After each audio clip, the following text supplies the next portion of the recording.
பக்தி பாடல்னு சொல்லிட்டாங்கன்னா எனக்கு ஃப்ளோ வந்துக்கிட்டே இருக்கும். அது டியூனுக்காக இருந்தாலும் சரி, இல்லை வித்தவுட் டியூனாலும். அப்படி இருக்கும்போது ஒரு ப்ரொடியூசர் படம் பண்ணுறதுக்காக இருக்கார். ஒரு டைரக்டர் வந்து, சார் இந்த மாதிரி படம் பண்ணுறதுக்காக ரூம் போட்டிருக்காங்க, நீங்கள் க்ரீன் பார்க்கு கொஞ்சம் வந்தால் நல்லாயிருக்கும். அப்போ கூப்பிட்டு வந்தார். க்ரீன் பார்க் போகிறேன். க்ரீன் பார்க் போனோடனே அது வரைக்கும் அவங்கெல்லாம் வந்து வெளியில் தான் போய் டீ சாப்பிட்டுட்டு வராங்க, இது பண்ணுறாங்க. யாரே டைரக்டர்ஸ் டீம் எல்லாமே. நான் முதல்ல போனோன்னே அவர் சொன்னார், சரி ஓகே, உங்களுக்கு பெரிய பாடலாசிரியருங்கிறாங்க, தொல்காப்பியங்கிறாங்க, அப்படிலாம் சொல்கிறாங்க, நீங்கள் என்ன அசத்திட்டீங்கன்னா உங்களுக்கு இன்னையிலேருந்து என்ன வேணாலும் செய்கிறேன் அப்படின்னு சொன்னார். என்ன சார் சொல்லுங்கள் அப்படின்னு. அவர் சொல்கிறார், க்ரீன் பார்க் ஹோட்டலில் அப்படி படுத்துக்கிட்டே வந்து, என்னுடைய ஒய்ஃபை வந்து திருவண்ணாமலை சிவனுடைய தீவிரமான பக்தி, இப்போ நீங்கள் ஒரு பாட்டு பாடி அசத்திட்டீங்கன்னா என்னுடைய ஒய்ஃப் சொன்னாங்கன்னா அந்த ப்ராஜெக்டையே நான் ஸ்டார்ட் பண்ணுறேன் அப்படிங்கிற மாதிரி சொல்கிறார். செக் வைக்கிறார். அப்போ ஒரு ருத்ர தாண்டவம் சாங் அந்த டைமில் எழுதினேன். இப்போ ஞாபகம் இல்லை எனக்கு. ரொம்ப ஒரு உக்கிரமாக அது பாடி காமிச்சேன் நான் அவருக்கு. பாடி காமிச்சோன்னா அவர் பாட்டுக்கு ரெக்கார்ட் பண்ணிவிட்டு என்ன பண்ணாரோ ஒய்ஃபுக்கு போட்டார். அவங்க கேட்டு இந்த பையனை உடனே, இந்த பையனுக்கு அட்வான்ஸ் கொடுங்க, இந்த பையனை கூட வச்சிங்க, அந்த ப்ராஜெக்ட் ஸ்டார்ட் பண்ணுங்க சொன்னாங்க. இப்படி எத்தனையோ ப்ராஜெக்ட் வந்து டைரக்டர்ஸுங்களுக்கு வந்து நடந்திருக்கு. இப்போ ஒரு அருமையான சம்பவத்தை உங்களுக்கு சொல்ல போகிறேன். ஜெமினி கணேசனுடைய பேரன் நடித்த திரைப்படம் விளம்பரம்னு சொல்லிட்டு ஒரு திரைப்படம். என்னுடைய ஃப்ரெண்டு தான் வந்து டைரக்ட் பண்ணாப்புல. அந்த படத்துக்கும் இந்த நிகழ்வு நடந்தது. முதல்ல அங்கே போகும்போது பார்த்தா ஒரு டிஸ்கஷன் கூப்பிட்றாங்க, இது பண்ணுறாங்க. பாட்டும் ஸ்டார்ட் பண்ணல, ஒன்றும் ஸ்டார்ட் பண்ணல, யாரையோ வச்சு அந்த ப்ராஜெக்ட் வந்து மூவ் ஆகல. பிரியதர்ஷினி ஹோட்டல் சொல்லிட்டு மவுண்ட் ரோட்டில் இருக்குது, உங்களுக்கு தெரியும். அந்த ஹோட்டலுக்கு நான் முதல்ல போகும்போது அந்த எம்டி வந்து கேட்குறாரு, யார் இவர் பாடலாசிரியர். அவங்க ஆக்சுவலாக ரூமில் கூட அப்போ விடல, நாங்கள் ரிசப்ஷனில் தான் உட்காந்துருந்தோம். இப்போ சொன்னால் ஒரு பாட்டு எழுதிடுவீங்களா நீங்கள் அப்படின்னு சொல்லிட்டு சொன்னார். எழுதுவாங்க அப்படின்னா. எங்கள் பேப்பர் பேனெல்லாம் எடுத்து வந்துருங்கன்னா, இல்லைங்க நீங்கள் கொடுத்தா நான் எழுதுவேன் அப்படின்னா. உடனே அவர் என்ன பண்ணார், பேப்பர் அரேஞ்ச் பண்ணார். எல்லாமே ரிசப்ஷன்லேயே நடக்குது. பேனை அரேஞ்ச் பண்ணார். மியூசிக் டைரக்டர் விமல்ராஜ், உங்களுக்கு தெரியும், அவர் இறந்துட்டார். இப்போ அருமையான மியூசிக் டைரக்டர், சிலோன்லேருந்து வந்தவர். அவர் நிறையா, அவருடைய தொடர்ந்து நான் நிறைய படங்கள் ஒர்க் பண்ணியிருக்கேன். அதில் இந்த விளம்பரம்ங்கிற படம் ஜெமினி கணேசன் பேரன் நடிச்சிருந்தார். அதில் வந்து அந்த பாட்டு வந்து டியூன் சொல்ல ஒரு பரதநாட்டிய சாங்கு, சந்தம் கொஞ்சம் கஷ்டமாக இருக்கும். அப்படி அந்த ஃப்ளோவில் சொல்லிகிட்டு இருக்கும்போதே அந்த ஃப்ளோவில் நான் வார்த்தை போட்டுக்கிட்டே இருக்கேன். வார்த்தை போட்டு ஃபில்லப் பண்ணி சாங்கை நான் பாடி காமிச்சேன் அவருக்கு. ஒரு பரதநாட்டிய சாங்கு, அது அட்டகத்தி ஐஸ்வர்யா, அப்போ ரொம்ப ஃபேமஸ் கிடையாது அவங்க, அப்போ தான் என்ட்ரி உள்ள அவங்க தான் அதில் அவங்களும் ஒரு ஹீரோயின் நடிச்சிருந்தாங்க. அந்த பாட்டு கேட்டவுடனே அவர் என்ன பண்ணார், உடனே ஸ்டார் ஹோட்டல்லேருந்து காஃபி வருது. அது வரைக்கும் அவங்க எல்லோரும் வெளியில் தான் சாப்பிட்டுட்டு இருக்காங்க. ஸ்டார் ஹோட்டல்லேருந்து எனக்கு காஃபி வந்து, அப்புறம் இன்னும் கொஞ்சம் நாளில் வந்து ப்ரொடியூசர் வந்தார், ஜோசப் ஸ்டாலின், உங்களுக்கு தெரியும், ரஜினியோட க்ளோஸ் நண்பர். அவர் வந்தார். அதுக்கப்புறம் பார்த்தா ஜெமினி கணேசன் பேரை வந்தாப்புல, வாங்க ஸ்நாக்ஸ் சாப்பிடலாம், ரூம்லாம் உங்களுக்கு புக் பண்ணி வச்சு மேலேன்னு சொல்லிட்டு அந்த ப்ராஜெக்ட் அன்னையிலேருந்து ஸ்டார்ட் ஆனது. இப்படி எத்தனையோ ப்ராஜெக்ட்டுக்கு நம்ம உழைச்சோம். இன்னும் அந்த உச்சத்தை உச்ச நட்சத்திரமாக பாடலாசிரியனாய் வரவில்லை என்ற ஏக்கம் இருந்தாலும் அதற்கான முயற்சிகளோடு விஜய் வந்து ஒரு அழகான ஒரு வார்த்தை சொல்லுவார், மூச்சு விட்டு கொண்டிருப்பவனெல்லாம் மனிதன் இல்லை, முயற்சித்து கொண்டிருப்பவனே மனிதன் சொல்லியிருந்தார். குடைந்த நாக்கருங்கிற மனிதனாக இருக்கிறீங்க. ஆமாம்.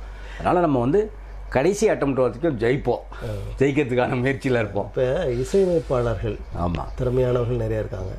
இவருடைய இசையமைப்பில் இந்த பாடலுக்கு நான் எழுதுவதற்கு மிகவும் கடினமாக அந்த பாடலை, அந்த டியூனை உணர்ந்தேன் அப்படின்னு எந்த இசையமைப்பாளருடைய பாடல் சொல்லு? அப்படின்னா நம்ம பெரிய லெஜண்ட்ஸுக்கிட்ட நம்ம ஒர்க் பண்ணல, ரகுமான் சார்கிட்ட ஒர்க் பண்ணல. பட் வந்து என்னென்னா இளையராஜாவோட மச்சான்ட்ட நான் ஒர்க் பண்ணேன். பேஸ்கிட்டர் சசி என்னோடைய ஃபஸ்ட்டு ஃபிலிம் நான் தான். அவர் ஒரு படம் தான் பண்ணார், அப்புறம் இறந்துட்டார் அவர். அந்த ஒரு படத்தில் நான் தான் சாங் பண்ணேன். அந்த டியூன் கஷ்டம்தான். அவர் போட்ட சந்தம் வந்து எப்படி ராஜா சாரோடைய சந்தத்துக்கு எழுத முடியாது. என்னென்னா அவங்க அளவில் மட்டும் கரெக்டாக இல்லைன்னா அந்த வார்த்தைகள் அவங்க ஃபேமிலியில் யாருமே ஒத்துக்க மாட்டாங்க. குறிப்பாக இளையராஜான்னா ஜோதின்னு முடிஞ்சால் இங்கே ஜாதின்னு முடியணும், ஏதோ ஒரு ரைமிங் இருக்கணும். அப்படி இருந்தால் மட்டும்தான் ராஜா சார் ஒத்துக்குவார். இல்லைனா அவருடைய பல்லவி பார்த்திங்கன்னா மோஸ்ட் ஆஃப் ஏம் பாட்டு நெஞ்சி நிற்கும் தாலாட்டு, இதெல்லாம் நாங்கள் கம்போசிங் கேசட்டு வந்து கலைஞன் சார் கொண்டாந்து எங்களுக்கு போட்டு கம்பேர். இந்த பூமணிங்கிற திரைப்படம் வரத்துக்கு முடியும் பார்த்திங்கன்னா அதெல்லாம் ராஜா சார் போட்ட வரிகள். என்னை தாலாட்ட வருவாலோ ஃபஸ்ட்டு வார்த்தை பார்த்திங்கன்னா ராஜா சாரோட வார்த்தை. காரணம் என்னென்னா அது கவிஞர்கள் போட்டாங்கன்னா அது திணிக்கிற மாதிரியே இருக்கும். அந்த முதல் வார்த்தையை பிடிச்சிக்கிட்டு அடுத்த வரி எழுதும் போது பார்த்திங்கன்னா அது ரொம்ப ஈஸியாக இருக்கும். அப்படி வந்து சசி அண்ணனுக்கு நான் ஒர்க் பண்ணேன். உங்கள் துறையில், அதாவது கவிஞர்கள், திரைப்பட பாடலாசிரியர் என்கிற போது யார் உங்களுக்கு ரொம்ப பிடிக்கும்? அதுதான் நாமுத்துமார் அவர்கள் தான். நிறைய இன்டர்வியூவில் சொல்கிற இளைய தலைமுறைக்கு ஒரு பெருமை சேர்த்த ஒரு கவிஞர் என்று சொன்னால் அது வந்து முத்துக்குமார் அவர்கள் தான். காரணம் என்னென்றால் வைரமுத்து, வாலி, இப்படி ஜாம்பவான்கள் இருந்த இந்த திரையுலகத்தை அப்படியே முற்றிலுமாக மாற்றி கொடுத்தவர் வந்து பார்த்திங்கன்னா முத்துக்குமார் வந்த டைமில் பார்த்திங்கன்னா எந்த கம்பெனி நுழைஞ்சாலும் அந்த கம்பெனியில் முத்துக்குமார் பாட்டு வந்து ஒன்று கம்போசர். ஆனால் எந்த கம்பெனிலையும் அவரை பார்க்க முடியாது. அவர் வந்து காரில் பயணித்துக்கிட்டு பாடல் எழுதுகிற வழக்கம் தான் இப்போ இருந்தது. முத்துக்குமார் நமக்கு ஆரம்ப கால நண்பர். காரில் போகும்போதே அவர் பாட்டு எழுதிட்டு போயிட்டே இருப்பார். அப்படிப்பட்ட ஒரு கவிஞன் மறைந்தது ரொம்ப வருத்தத்துக்குரியவர். காரணம் என்னென்னா, அவர் எழுதுகிற வரிகள் வந்து அவருடைய ஹேபிட்டை உங்களுக்கு சொல்லிடுறேன். நாங்கள் எல்லாமே ஒரு பெட்டி கடையில் கவிஞர் விவேகா அவர்கள், முத்துக்குமார் அவர்கள்லாம் ஒரு பெட்டி கடை இருக்குது சாலிகிராமத்தில். அந்த பெட்டி கடையில் பார்த்திங்கன்னா புக்கு நிறைய வச்சுருப்போம். அந்த புக்கு வந்து பார்த்திங்கன்னா முத்துக்குமார் வருவார், ஒரு 10 புக்கு வாங்குவார். இல்லைடா ஏன் இந்த புக்கு வாங்குறாருன்னு பார்த்தா அந்த புக்கு பூரா படிப்பார். படிச்சுட்டு அது பூரா மறுநாள் பாட்டாக வரும். அப்படி தான் தேவதையை கண்டேன், காதலில் விழுந்தேன், அந்த 7G ரெயின்போ காலனி, காதல் கொண்டெல்லாம் எழுதின விஷயங்கள்லாம் பார்த்திங்கன்னா, நடைபாதை கடையில் தேநீர் அருந்தியதில்லை அப்படிலாம் எழுதியிருப்பார். வெயில் திரைப்படத்தில் பார்த்திங்கன்னா ஒரு கவிஞன் வந்து எப்படியாவது அந்த கான்செப்டை வந்து சொல்லணும். அந்த கதைக்குள்ளே இருக்கிற ஒரு கான்செப்டை வாலி சார் பார்த்திங்கன்னா, உன் வீட்டு கண்ணாடி ஆனாலும் கூட முன் வந்து நின்றாலே முகம் காட்டுவேன்னு இதயத்தில் எழுதியிருப்பார். அதில் பார்த்திங்கன்னா முரளி கடைசி வரைக்கும் அந்த லவ்வை சொல்ல மாட்டார். லவ் சொல்லும்போது இவருக்கு இதயம் சரியில்லாமல் போயிடும். அதுதான் ஒன்லைன். ஒரு டாக்டராக உள்ள நுழையிறான், நோயாளியாக வெளில வரான். அது ஒரு ஒன்லைன். அந்த ஒன்லைனை வாலி சார் அவ்வளோ அழகாக சொல்கிறாரு. முத்துக்குமார் வெயில் திரைப்படத்தில் வந்து நீயும் நானும் ஓடுற காட்சியை ஓட்டி பார்க்குறேன்னு எழுதியிருப்பார். சினிமா தேட்டர் ஆப்ரேட்டராக வந்து பசுபதி அதில் ஒர்க் பண்ணியிருப்பாப்புல. திரைப்பட பாடல் ஆசிரியர்கள் அப்படின்னு சொல்லும்போது கவிஞர் கண்ணதாசனை சொல்லாமல் இருக்க முடியும். அவருடைய பாடல்கள் உங்களுக்கு எந்த பாடல்? கண்ணதாசன் பாடல்கள் எந்த பாடல்கள் பிடிக்கலன்னு சொல்ல முடியாது. அது நீங்களும் வந்து அதில் உட்பட்டு தான் வரீங்க.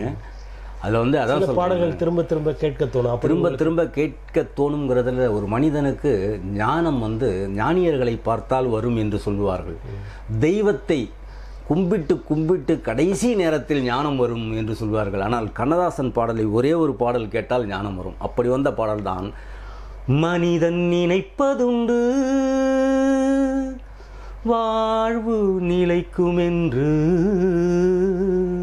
அப்படின்னு முதல் வரியில் சொல்கிறாரு. மனிதன் நினைப்பதுண்டு வாழ்வு நிலைக்கும் என்று.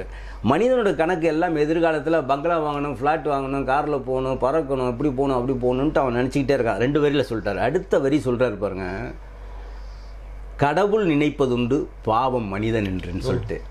கடவுளுக்கு தெரியும் இவனுடைய விதி என்னன்ட்டு, இவன் இத்தனாவது வயசில் என்ன ஆக போகிறான் என்ன. அப்படி எழுதின கண்ணதாசனை மறக்காமல் இருக்குமே. அவருடைய பையன் அண்ணாதுரை கண்ணதாசனோட பழைய அனுபவம் உண்டு. இதில் வந்து சொல்லக்கூடிய இன்னும் சில பாடல்கள் வந்து என்னென்னா, வீடு வரை உறவு, வீதி வரை மனைவி, காடு வரை பிள்ளை, கடைசி வரை யாரோ அப்படின்னு சொல்லிட்டு. இடைப்பட்ட காலங்களில் உங்களுக்கு உடல்நிலை சரியில்லாமல் போன ஒரு நிலை? அதாவது நான் முதல்ல வந்து ஜூனியர் விகடனில் ஒரு ஆர்டிக்கல் போட்டிருந்தேன். திரைவாசம் என்பது சிறைவாசம் போலத்தான் அப்படின்னு சொல்லிட்டு. ஏன்னா அன்றைக்கு இருந்த காலகட்டங்கள் அந்த சினிமாவுடைய ஃபைட்னஸ் அதிலே ஓடிட்டே இருந்திருக்கீங்க. ஆமாம், அதை தவிர வேறு எதுவுமே, அதாவது சொந்தக்காரங்களோட சடங்கு, கல்யாணம், காது ஊத்து, இதுவுமே ஒரு நல்ல. அப்படி இன்றைக்கி வெற்றி பெற்றவர்கள் தான் ஏஆர் முருகதாஸ் அவர்கள்லாம், லிங்கசாமி அவர்கள்லாம் வந்து என்னென்னா சினிமாவை மட்டுமே கிரகித்து வாழ்ந்தவர்கள். இன்றைக்கு வர இயக்குநர்கள் நிறைய படிச்சுட்டு வராங்க. அது வந்து தவறு இல்லைன்னு வச்சுங்களேன். அந்த மாதிரி ஒரு காலகட்டத்தில் நாங்கள் மாட்டிட்டோம். அப்போ ஒன்லி கிரியேட்டிங்கை தவிர வேறு எதுவுமே எங்களுக்கு தெரியாது. ஒரு மழையை பார்த்தா அதை ரசிக்கிறது, ஒரு வானத்தை பார்த்தா ரசிக்கிறது, ரசனை மட்டுமே வாழ்க்கை இல்லை என்பது பின்வரும் காலங்களில் தெரிந்தது. அதை தான் ஓசோ இந்த அழகாக எழுதியிருந்தார். எவன் ஒருவன் எதிர்காலத்தையும் இறந்த காலத்தையும் நினைக்கின்றானோ அவன் வெற்றி பெறுவதில்லை. எவன் ஒருவன் இறந்த காலத்தையும் எதிர்காலத்தையும் நினைக்கிறானோ அவன் வெற்றி பெறுவதில்லை. நிகழ்காலத்தை மிகச்சரியாக எவன் ஒருவன் நடத்துகிறானோ அவனே வெற்றி பெறுகிறானோ. அப்படிங்கிறப்ப அதை படிக்கும் போது தான் நமக்கு அது லைவுக்கு வருது. அப்போ தான் மைண்டு வந்து எங்கேயோ இருந்த மைண்டு வந்து திருப்பி லைவுக்கு வருது. இப்போ அந்த லைவில் நம்ம வாழ்ந்துகிட்ருக்கோம். இந்த உடல்நிலை சரியில்லாமல் போனதுனால உங்களுடைய வாய்ப்புகள் பறி போனதா? அந்த மாதிரி அது கண்டிப்பாக போயிடும். என்னென்னா இன்றைக்கி இருக்கிற காலகட்டங்கள் வந்து யாரையும் பார்க்காம இருந்தால் தேடி வந்து கொடுக்குற அப்படி ஒரு சூழல்லாம் கிடையாது. ஒரு காலத்தில் கண்ணதாசனுக்கு கார் போட்டு நிற்பாங்க, வைரமுத்துக்கு அப்படி இருந்தாங்க. அந்த காலகட்டங்கள்லாம் இப்போ முடிஞ்சு இப்போ நம்ம வந்து ஹிட்டபிள் லிஸ்ட்டில் வரணும். முன்னணி இசையமைப்பாளர்களோ, பாடலாசிரியர்களோ இல்லை பாடகர்களுக்கோ நம்ம ஒரு ஃபோன் பண்ணி அவங்க எடுக்கலைன்னா அடுத்த பாடகருக்கு அந்த வாய்ப்பு போயிடுது. அதுதான் உண்மை. அதில் வந்து சமீபத்தில் ஒரு பேட்டை திரைப்படம் நடந்து கொண்டிருந்த ஒரு நேரம் அனிருத்தை நான் வந்து அப்பப்போ நான் ஒரு தாமஸ்ன்னு சொல்லிட்டு ட்ரம்பட் தாமஸ்ன்ட்டு உங்களுக்குலாம் தெரியும். அவர் மூலியமாக நம்ம அணுகுன போது அவர் ஒரு வாய்ப்பு கொடுத்தாரு. அதுக்கு போக முடியாத காரணம் வந்து உடல்நிலை இல்லை. ஏன்னா அந்த நேரத்தில் பேட்டை திரைப்படத்தில் வந்து அனிருத் அவர்கள் நிறைய பாடலாசிரியர்கள் இன்ட்ரு அவர் வந்து என்னென்னா பெரிய ஆள் எழுதணும் அப்படிலாம் அனிருத் சார் நினைக்கவே மாட்டார். நல்ல டேலண்ட் இருக்கா, அவருக்கான சிம்பிள் வேர்ட்ஸ் தான் எதிர்பார்க்குறாரு. அப்படி ஒரு வாய்ப்பு கிடச்சிருந்தா நல்ல விஷயந்தான். வாய்ப்பு கிடைக்கலனாலும் அதுக்காக நம்ம இது பண்ணல. அதுக்கப்புறம் அந்த வாய்ப்பு அவர் கொடுக்கல. என்னென்னா அவங்க அவ்வளோ பிஸி ஷெடியூலில் படம் போயிட்டே இருக்குது அவங்களுக்கு. அந்த நேரத்தில் நமக்கு உங்கள் பாடல் வரிகளுக்கு உண்மையிலேயே அவரை விட்டால் அப்படி பாடியிருக்க முடியாது, என் பாடலுக்கு அவர் உயிர் கொடுத்தார் அப்படின்ற பாடகர் எனக்கு வந்து அந்த காலத்துலேருந்து இன்றைய காலம் வரைக்குமே எனக்கு பிடிச்ச ஒரே சிங்கர் வந்து எனக்கு வந்து ஜெயச்சந்திரன் சார் தான். நான் ஜெயச்சந்திரன் சாருடைய ஃபீல்டில் தான் வந்தேன். அவர் பாடின பாடல்கள்லாம் உங்களுக்கு தெரியும். ராசாத்தி ஒன்று காணாத நெஞ்சி காத்தாடி அந்த பாடல், மாலை கருக்களில் சோலை கருங்குயில் மான் தேடுதோ, இந்த பாட்டை சொல்லி ஆனந்தம் திரைப்படத்தில் ஒரு பிட் சாங் வாங்கணும். இந்த மல்லிப்பூ மாடத்தில் நலங்கள் சேர்க்கி, இந்த பாட்டு ரெஃபரன்ஸ் சொல்லி தான் நாங்கள் அந்த பாட்டை வாங்கியிருக்கோம். அதே மாதிரி வந்து அவர் ஜெயச்சந்திரன் சார் பாடின பாடல்கள்லாம் வந்து தாலாட்டு தேவானம் அப்படின்னு சொல்லிட்டு அவர் வந்து எனக்கு ஒர்க் பண்ணார். அது ஒரு பெரிய சந்தோஷம். நான் கேட்டு தான், அதாவது நான் வந்து 2 பேர் தான் ரொம்ப ஆசைப்பட்டேன். ஜென்சி அவர்களும் ஜெயச்சந்திரன் அவர்களும் தான் நான் என்னோடய லைஃப்பில் ரொம்ப ஆசைப்பட்டது. ஜென்சி அவர்களோட வாய்ஸ் உங்களுக்கு தெரியும். ஆயிரம் மலர்களில் நமுத கீதம் பாடுங்கள், அதாவது கொஞ்ச காலம் திரையுலகத்தில் வந்துட்டு அப்படியே அவங்க வேறு மலையாள ஃபீல்டு போயிட்டாங்க. அந்த மாதிரி ஒரு குரல் வந்து வெளிநாடு அந்த மாதிரி ஒரு குரல்கள் வந்து என்னென்னா உங்களுக்கு அவங்கெல்லாம் பார்க்குற பாக்கியம் உங்களுக்கு கிடைச்சிது. எங்களுக்கு அந்த வாய்ப்பு கிடைக்கல. எல்லாருக்கும் சம்பளம் கொடுக்குற பாக்கியமும் இதுவும் உங்களுக்கு கிடைச்சிது. அது எங்களுக்கு கிடைக்கல. அப்போ வந்து நான் ஒரு முறை ஜென்சி அவர்களும் ஜெயச்சந்திரனும் வேணும்னு சொல்லிட்டு தசின்னு சொல்லிட்டு மியூசிக் டைரக்டர் உங்களுக்கு தெரியும், சிவா அவர்கள் வந்து மலையாளத்தில் வந்து ஸ்டேட் அவார்டு வாங்கினார். அவர் வந்து மார்க்கிங் ஃபீல்டில் இருந்துட்டு அதுக்கப்புறம் மியூசிக் டைரக்டர் ஆகிறாரு. அப்போ நம்ம தான் ஓப்பனிங்கில் நிறையா ஒர்க் பண்ணோம் அவருக்கு. அவருடைய திரைப்படத்துக்கு பயணங்கள் முடிவதில்லைன்னு சொல்லிட்டு ரொம்ப நாளுக்கு அப்புறம் மைக் மோகன் சார், பூர்ணிமா, ஜெயராம், கவுண்டமணி எல்லாரையும் நம்ம கூப்பிட்டு அந்த ஃபங்க்ஷனை ஒரு ஜேசாஸுடைய பையனுடைய வாய்ஸில் ஸ்டார்ட் பண்ணோம். ஜேசாஸ் பையன் வாய்ஸ்ன்னு நான் தான் கேட்டேன். ஆக்சுவலாக ஜேசாஸ் கேட்டேன். அது வந்து தமிழென்ன தெலுங்கென்ன எல்லாம் ஒன்றுன்னு சொல்லிட்டு ஒரு 2 நாட்டை பற்றி கான்செப்ட் அது எழுதியிருந்தோம். அதுக்கப்புறம் பார்த்திங்கன்னா சித்ரா அவர்களும் ஜெயச்சந்திரன் அவர்களும் அந்த பாட்டை, ஆக்சுவலாக ஜென்சி அவர்களும் ஜெயச்சந்திரன் அவர்களும் பாடுறதுக்காக ஜென்சிக்காக ட்ரை பண்ணோம். அந்த டைமில் வந்து அவங்க பாடுறது இல்லைன்னு சொல்லிட்டாங்க. அதுக்கப்புறம் ஜெயச்சந்திரன் சார் கேரளாவிலேருந்து ஃப்ளைட்டில் வந்து பிரசாத் லேபில் அந்த வாய்ஸ் எடுத்தோம். அப்போ வந்து கடைசியில் போகும்போது தலையில் கை வச்சு ஆசீர்வாதம் போனார். அந்த மாதிரி லெஜெண்ட்ஸுங்க. ஜானகி அம்மா அவங்க கூட ஒர்க் பண்ணேன். எல்லாத்துக்கும் மேலே எஸ்பிபி சார் மறக்கவே முடியாது. பையனுக்கு நான் இப்போ சமீபத்தில் ஒரு ஆந்திர மியூசிக் டைரக்டர் வந்து பெரிய மியூசிக் டைரக்டர், அவருக்காக ஒரு இராணுவத்துக்காக ஒரு சாங்கு தமிழ்நாட்டில் நான் பண்ணேன். தெலுங்கில் ஒரு ரைட்டரு, ஹிந்தியில் ஒரு ரைட்டர் பண்ணாங்க. ஹிந்தியில் வந்து ஹரிஹரன் பண்ணார், தெலுங்கில் வந்து சங்கர் மகாதேவன் பண்ணார், தமிழில் எஸ்பிபி சரண் அவங்க ஸ்டுடியோவில் எடுத்தோம். அந்த சாங்கை நான் பண்ணியிருந்தேன். அவங்க அப்பாவுக்கும் ஒரு பண்ணேன். அப்போ ஒரு முறை உள்ளே போகலாமா வேணாமான்ட்டு நான் வெளியில் வந்து அப்படியே யோசிச்சுட்ருக்கேன். என்னுடைய சாங் அப்படியே ரெஃபரன்ஸ் பார்த்து நோட்ஸ் எழுதிட்டே இருந்தார். அப்படியே கண்ணாடியில் பார்த்துட்டு இருந்தவர், ஏன் பயப்படுறீங்க வாங்கன்னாரு எஸ்பிபி சார். கிட்ட போனோம், நீங்கள் தைரியமாக சொல்லுங்கள் சார், நீங்கள் இப்படி பாடணும் அப்படி பாடணும், இந்த வார்த்தை எப்படி வேணாலும் பயப்படாமல் சொல்லுங்கள், எப்படி வேணாலும் பாடுறேன்னு சொல்லிட்டு நாங்கள் ஏவிஎம்மில் ரெக்கார்டிங் பண்ணிகிட்ருக்கோம். அப்போது கவிஞர் ஒரு வாட்டி எதுக்கும் கேட்டுங்க அப்படின்னாரு. அவர் நகைச்சுவையாக சொன்னாலும் அந்த கவிஞர்கள் கொடுக்குற அந்த மரியாதை வந்து இந்த எஸ்பிபி சாரை வந்து மறக்க முடியாத ஒரு இது. அதில் வந்து வாலி சார் வந்து அபூர்வ சகோதரில் எழுதின அந்த பாடல் ரொம்ப கஷ்டப்பட்டு கமல்ஹாசனுக்காக என்னென்னமோ எழுதி அதை கடைசி வரைக்கும் ஒத்துக்காமல் கடைசியில் இதாயும் அப்படின்னு சொல்லிட்டு பல்லவி கொடுத்தேன். அந்த உன்னை நினைச்சேன் பாட்டு படித்தேன் தங்கமே ஞான தங்கமே, என்ன நினைச்சேன் நானும் சிரிச்சேன் தங்கமே ஞான தங்கமே. அந்த பாட்டு வந்து பார்த்திங்கன்னா உலகம் பூரா ஒரே நாளில் அழுவ வச்சுது. அந்த பாட்டு தான் அந்த படத்தை வந்து ஒரு திருப்பு முனையை உருவாக்குனது. அதனால் எஸ்பிபி சாரை மறக்க முடியாது. உங்கள் பாடல்களுக்கு சரியான படப்பதிவு, இந்த பாடல் அந்த படப்பதிவுனாலையும் உயிர் பெற்றது, சிறப்பாக செய்திருக்காங்க அப்படின்னு சொல்கிற அந்த பாடல்கள் அது வந்து கண்டிப்பாக ஆனந்தம் தான். ஆனந்தத்தில் வந்து கேரளாவில் ஷூட் பண்ணாங்க அந்த சாங். மம்புட்டி பூஜாவுக்கு எடுத்தாங்க அந்த சாங்கு. என்னென்னா அந்த சாங்கில் ஒரு சின்ன சம்பவம். அது ஆக்சுவலாக லிங்கசாமி சார் எல்லாம் பிருந்தாள் மாஸ்டர் எல்லாருமே வந்து பார்த்திங்கன்னா கேரளாவில் இருக்காங்க. நான் இங்கே வந்து சாங்கு மியூசிக் நானும் இங்கே வந்து சாங்கை ரெக்கார்ட் பண்ணி மம்முடி சார் தான் அந்த கேசட்டை எடுத்துகிட்டு போனார். அந்த ஒரு பாக்கியம் மம்முடி சாரை இன்ட்ரடியூஸ் பண்ணார். அப்போ மம்முடி சார் வந்து மலையாளின்னு நினச்சிட்டு நான் இலக்கியெல்லாம் அவருக்கு தெரியாதுன்னு நினச்சேன். அவர் சிலப்பதிகாரத்தை பேசும்போது எனக்கு ஆச்சரியமாயிடுச்சு. நம் நாட்டு கம்பராமாயணத்தையும் சிலப்பதிகாரத்தையும் அவர் வந்து மம்முடி சார் பேசினார். அவ்வளோ இலக்கிய நாலேஜ் உள்ளவர். மம்முடி சார் வந்து தமிழ்நாட்டில் நீங்கள் எந்த பாட்டு பிடிச்சிருக்குன்னு சொன்னாலும் ஒரே ஒரு பாட்டை தான் சொல்லுவார். அந்த பாட்டு பார்த்தீங்கன்னா கல்யாணத்தே நீலா காய்ச்சாத பால் நீலா. இந்த பாடல் பார்த்தீங்கன்னா ரொம்ப நாள் இது வந்து வேறு யாரோ ஒரு ரைட்டர் எழுதியிருந்தான்னு சொன்னேன். ஒரு மலையாள ஃபங்க்ஷனில் வந்து ஒரு கேரளா ஃபங்க்ஷனில் அவர் வந்து புலமை பித்தன் அவர்கள்ன்ட்டு கவிஞர் பேரை சொன்னார். அப்படின்னா ஒரு மலையாளி தமிழ்நாட்டில் ஒரு கவிஞனை மதிக்கக்கூடிய அளவுக்கு வந்து இருக்காங்கங்கிறப்ப அது மம்முடி சார் நான் மறக்க முடியாது. இந்த நேரத்தில் மம்முடி சாருக்கு இது பண்ணேன். அதுக்கப்புறம் ஆனந்தம் திரைப்படத்தில் ஸ்ரீவித்யா மேடத்தை மீட் பண்ணேன். அதுவும் லிங்கசாமி சார் தான் இன்ட்ரடியூஸ் பண்ணி விட்டார். அவங்க நல்ல பாடகி.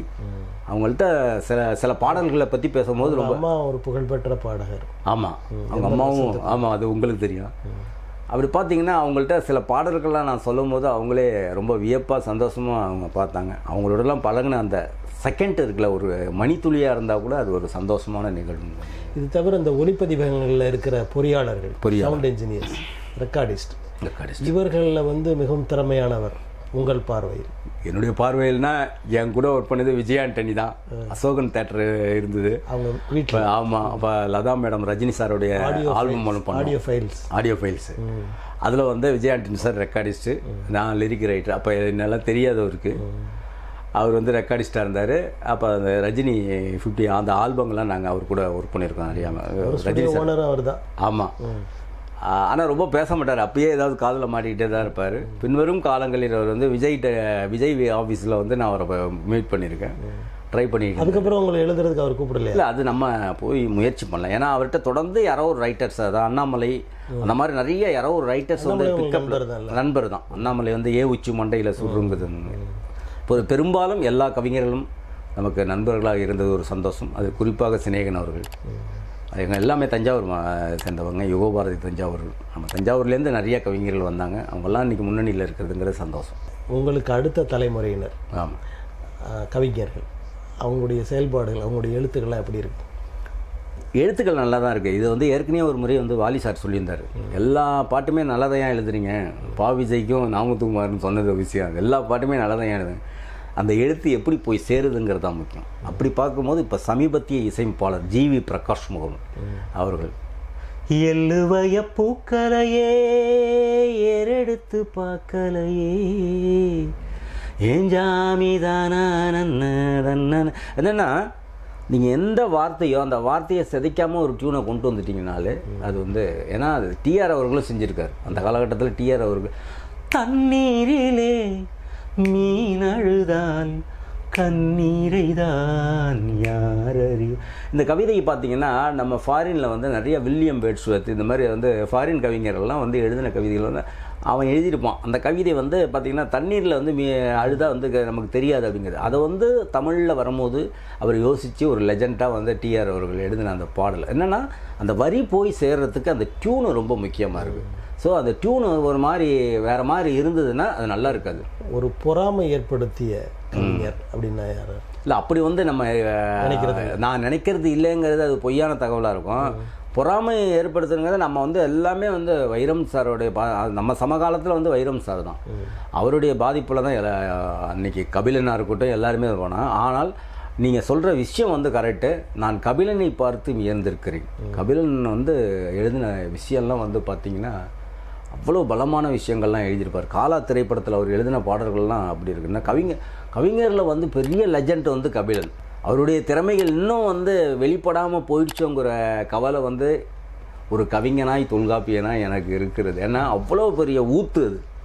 அந்த ஊத்துலேருந்து நிறையா வரணுன்ட்டு இந்த அருமையான நேரத்தில் வெண்ணிலா கபடி குழு திரைப்படத்தில் ஃப்ரான்சிஸ் கிருபா என்று என்னுடைய நண்பன், ஒரு பெரிய எழுத்தாளன் கனிமொழி அவர்கள் வந்து பரிசெல்லாம் கொடுத்துருக்காங்க. கடைசி உடல்நிலை முடியாதப்போ அவங்க தான் போய் கனிமொழி மேடம் தான் பார்த்தாங்க. கனிமொழி மேடத்தை பற்றி இந்த இன்டர்வியூவில் சொல்லணும். என்ன காரணம்னா, நல்ல எழுத்தாளர்களுக்கு மிக சிறப்பான அங்கீகாரத்தை கொடுக்குறவங்க. அவங்க வந்து மாடி வீட்டில் இருக்காங்க, பணக்காரங்க வீட்டில் இருக்காங்கலாம் அவங்க இப்போ பொதுவாக பழகிறதுக்கு ஆமாம். என்னென்னா கனிமொழி மேடம் வந்து இந்த இளைய தலைமுறையில் நல்ல ரைட்டர்ஸ்னா அவங்க ஒரு வாட்டி புக்கு படிச்சிட்டாங்கன்னா போதும், அந்த படித்த உடனே அவங்க தெளிவா. அதுதான் பாருங்கள் கலைஞருடைய பொண்ணுங்கிறது. கலைஞரும் அப்படி தான். கலைஞர் வந்து கண்ணதாசன் காலத்தில் தான் நம்ம இருந்து பாராட்டணுங்கிறதெல்லாம் கடைசி காலம் பாவிஜய் வரைக்கும் அவர் வந்து நோட்டட் பண்ணிட்டு தான் இருந்தார். யாராவது ஒரு கவிதை ஒரு பாடலோ கேட்டுட்டாருன்னா இது பண்ணார். அப்படி ஒரு வாய்ப்பு எனக்கும் கிடைத்தது. திருக்குவளை கண்ட திருக்குறள்னு சொல்லிட்டு ஒரு ஆல்பம் அவருடைய கையால், கலைஞர் கையால் புரசைவாக்கம் மீட்டிங்கில் அவர் ரிலீஸ் பண்ணார். அதுக்கு வந்து டைட்டில் வந்து என்கிட்ட கேட்டு இருந்தார். அவர் மினிஸ்டர் தான் ரிலீஸ் பண்ணார். டைட்டில் கேட்கும் போது நான் சொன்னேன், நாளை நம்மதேன்னு வைங்க சார் அப்படின்னா. ஐயோ அது எம்ஜிஆர் பட டைட்டிலுங்க, வேணாங்க சார், நாளைக்கு 40 சீட் அடிக்க போகிறாங்க, நாளை நம்மதேன்னு வைங்க, இது ரீச் ஆகும், கலைஞர் ரசிப்பார்னு. அதுதான் அதுக்கு டைட்டிலாக வச்சாங்க. இன்றைக்கி அந்த கேசட் அண்ணா அறிவாலயத்தில் பொக்கிஷமாக இருக்குது. கலைஞர் பார்த்துட்டு சிரித்தார். அந்த வருஷம் 40 சீட் அடித்தாங்க. இப்போ நம்மளுடைய கடைசி திட்டம் என்னன்னா, இந்த உலகத்தை எப்பயாவது ஒரு செகண்டு உலுக்கிட்டு போகணுங்கிறது. அந்த உலுக்கிட்டு போகணுன்னா அதுக்கு ஏதாவது ஒன்று பண்ணி ஆகணும். அது வந்து கிளியோபாட்ராவை பற்றிய ஒரு நாவல்.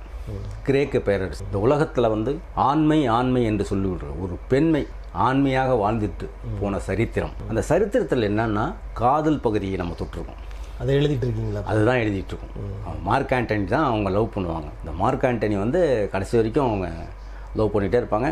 கிளைமேக்ஸ் என்னென்னா, படித்த விஷயங்களை அப்படியே எழுதுறதுக்கு கவிஞன் தேவையில்லை, கற்பனை உள்ளே வரணும். கற்பனை உள்ளே வரணும். அது புதுக்கவிதை ஓட்டத்தில் இருக்குது. அவங்க எங்கே வாழ்ந்தாங்க, எந்த அரண்மனையில் வாழ்ந்தாங்க, எப்படி வாழ்ந்தாங்க அப்படிங்கிறத வந்து ஒரு நாவலாக பண்ணிகிட்ருக்கோம். அப்படி பண்ணும்போது எனக்கு மைண்டு ஸ்ட்ரோக் வந்தது. காரணம் என்னென்னா, அவர் தான் சாண்டில்யன் சொல்லுவார், பிடி சாமி, இந்த எழுத்தாளர்கள்லாம் சொல்லுவாங்க, ஒரு எழுத்தாளன் ஒரு உலகத்துக்கு நுழையும் போது அவனுக்கு எதுவுமே தெரியாது. காஃபியை கொண்டாந்து ஒய்ஃபை வச்சுக்கிட்டு இருப்பாங்க, அந்த காஃபி ஆறி போயிடும். இப்படி அவன் நிகழ்வுலேருந்து விலகி போயிடுவான். அப்படி ஒரு மைண்ட் செட்டரில் இருக்கக்கூடாதுங்கிறது தான் டாக்டருடைய அட்வைஸ். அப்போ தான் மைண்ட் ஸ்ட்ரோக் எனக்கு வந்தது. மைண்ட் ஸ்ட்ரோக்குங்கிறது என்னென்னா, கொஞ்ச நாள் நம்ம அப்படி நின்று திருப்பி ரன் ஆகும். அதுலேருந்து நான் ரெக்கவர் ஆகி வந்துட்டேன். காரணம் என்னென்னா, திருப்பி அந்த ஒரு தீவிரமான சிந்தத்தை. எத்தனை நாட்கள் அப்படி இருந்தது? அப்படி வந்து எனக்கு ஒரு 6 மாதம் ஆயிடுச்சு. அப்போ தான் வந்து அவங்க கண்டுபிடிச்சாங்க என்னென்னா, இந்த மாதிரி வேறு உலகத்தில் போய் நீங்கள் எழுதுறதுங்கிறது சில பேருக்கு ஒரு கோட் ஆகும், சில பேருக்கு என்னென்னா அந்த உலகத்திலே போகும். அப்படிப்பட்ட கிரியேட்டர்ஸ் தான் வந்து பாலா, இயக்குனர் பாலா அவர்கள். சமீபத்தில் அதுதான் வந்து மணிரத்னமே வந்து பாராட்டுறாருன்னா சும்மா பாராட்ட முடியாது. சேது பட கிளைமேக்ஸ்லாம் வந்து அந்த கிளைமேக்ஸே அவர் முதல்ல பதிவு பண்ணல. அந்த ஸ்பாட்டில் கிடைச்ச கிளைமேக்ஸ் தான் அந்த விக்ரம் வரது. இப்போ பாடல்களையும் தாண்டி ஆமாம் இன்னொரு புது முகத்தை காட்ட இருக்கிறீர்கள். கண்டிப்பாக நாவல் எழுத ஆரம்பிச்சு. கண்டிப்பாக நாவல் மட்டும் இல்லை, சினிமா உலகத்தில் எதை வேணாலும் பண்ணலாம் திறமை இருக்கிறவங்க. என்னென்னா, நம்ம இன்னொருத்தவங்கள்ட்ட போய் நின்று வாய்ப்பு கேட்டு நிற்கிற காலம் கிடையாது. அதனால் திறமை நம்மள்கிட்ட இருக்கிறதுனால எதை வேணாலும் பண்ணலாம். அப்படிங்கிறதுனால நம்மளுடைய கிரியேஷனை விற்க போகிறோம், அவ்வளோதான். அது வந்து கரெக்டான ஒரு விற்பனையாக இருக்கணும். சமீபத்தில் அமரன் போன்ற திரைப்படங்களுக்கு வரவேற்புகள் தமிழக ரசிகர்கள் மத்தியில் கிடைத்து கொண்டிருக்கின்றது. ஒரு மனிதனின் சரித்திரத்தை, அன்றைய காலகட்டத்தில் நாயகன் என்ற திரைப்படம் வேலு நாயக்கரை பற்றி வந்தாலும், சமீபத்தில் இந்திய இராணுவத்தை பற்றி, இந்த இராணுவத்தில் பணியாற்றிய ஒரு கலைஞனுடைய வாழ்க்கையை பதிவு செய்த ராஜ்கமல் நிறுவனத்திற்கும் இந்த நேரத்தில் நன்றி சொல்கிறேன். காரணம் என்னென்னா, தமிழ் சினிமா வந்து ஒரு முன்னோக்கி போகணும். முன்னோக்கி போகிறதுக்கான ஸ்கிரிப்ட் வரணும், பாடல்கள் வரணும். அந்த பாடல் கேட்கும்போது மனசை தைக்கணும். அதுதான் எனக்கு விஷயம். அதை இந்தியனில் எழுதியிருப்பார், பட்டாம்பூச்சி கூட்டத்திற்கு பட்டாயுதன். லஞ்சம் தலை விரித்து போயிட்டுருக்கு. இந்த உலகத்தில் வந்து லஞ்சமே இருக்கக்கூடாதுன்னு நினைக்கிறவன் தான் பொண்ணுடைய சடலத்தை வாங்குறதுக்கு பணம் கேட்குறாங்க. அதோடைய ஃப்ளாஷ்பேக்கில் சாங் வச்சுருப்பார் சங்கர் சார். பச்சை கிளிகள் தோலோடு கப்பலில், அதாவது காந்தி நோட்டை வந்து பொண்ணுக்காக கப்பல் கட்டி விடுவான். காகித கப்பல் மாதிரி வந்து நோட்டை வந்து மழையில் விடுவார். ஆனால் பொண்ணு உயிர் பிழைக்கிறதுக்காக காசு கொடுக்க மாட்டாருங்கிறது தான் இந்தியனுடைய சரித்திரம். எழுத்தாளர்கள் மறைய எழுத்துக்கள் வந்து கம்மியாயிடுச்சுன்னா ப்ரெசன்டேஷன் மட்டும்தான் இருக்கும், விஷுவலிஸ்ட். ஃபாரின்லாம் பார்த்தீங்கன்னா எழுத்தாளர்களுக்கு முக்கியத்துவம் கொடுக்குறாங்க. ஆனால் ஒரு சின்ன கான்செப்ட் தான் பண்ணுவாங்க. அது வேர்ல்டு வைஸ் ஹிட்டு. டைட்டானிக் படம்லாம் அப்படி வந்தது தான். ஒரு கப்பலில் ஒருத்தங்க ஒரு லவ் ஜோடி பயணிக்குது. அது வந்து பார்த்திங்கன்னா ஒரு பணக்கார பொண்ணுக்கும் ஒரு ஏழை பையனுக்கும் உள்ள லவ். ஆனால் அந்த உலகத்தை உழுக்குனதில்லை, அதை எழுதினவன் தானே முக்கியம். மலையாளத்திலும் அப்படி தான். மலையாளத்தில் பார்த்திங்கன்னா செம்மீன் ஒரு படம் வந்து ஒரு மீனவனுடைய வாழ்க்கையை பதிவு செஞ்சது. அது மாதிரி வந்து இப்போ தெலுங்கு, ஆந்திராவிலையும் சரி, கன்னட படங்களையும் சரி, காந்தாரம், அந்த படங்கள்லாம் ஹிட் ஆகிறதுக்கு காரணம்னா பார்த்தீங்கன்னா அதில் பெரிய மியூசிக் இருக்க மாட்டான். அவன் பார்த்தீங்கன்னா சாதாரண ஒரு மியூசிக் வந்திருக்கான், அவன் கீபோர்டு வாங்கியிருக்கான், அவன் வந்து பார்த்தீங்கன்னா உலகத்தை உழுக்கிறான். அதனால் வந்து படைப்புகள் தான் முக்கியம். ஒரு எழுத்தாளனாய் வலம் பெற வேண்டும் என்பது தான் என்னுடைய ஆசை. தொடர் முயற்சிகள் ஆமாம் ஒரு வெற்றியை நோக்கி சென்று கொண்டிருக்கிறது. ஆமாம், கண்டிப்பாக. உங்களது வெற்றிக்கு எங்களது வாழ்த்துக்களை தெரிவித்துக் கொள்கிறோம். இதுவரைக்கும் உங்களது நினைவுகளை மக்கள் முன்னாடி வைத்ததற்கு எங்களது நன்றி. நன்றி. நேயர்களே, மற்றொரு ஆளுமையுடன் நாம் சந்திப்போம். நன்றி, வணக்கம்.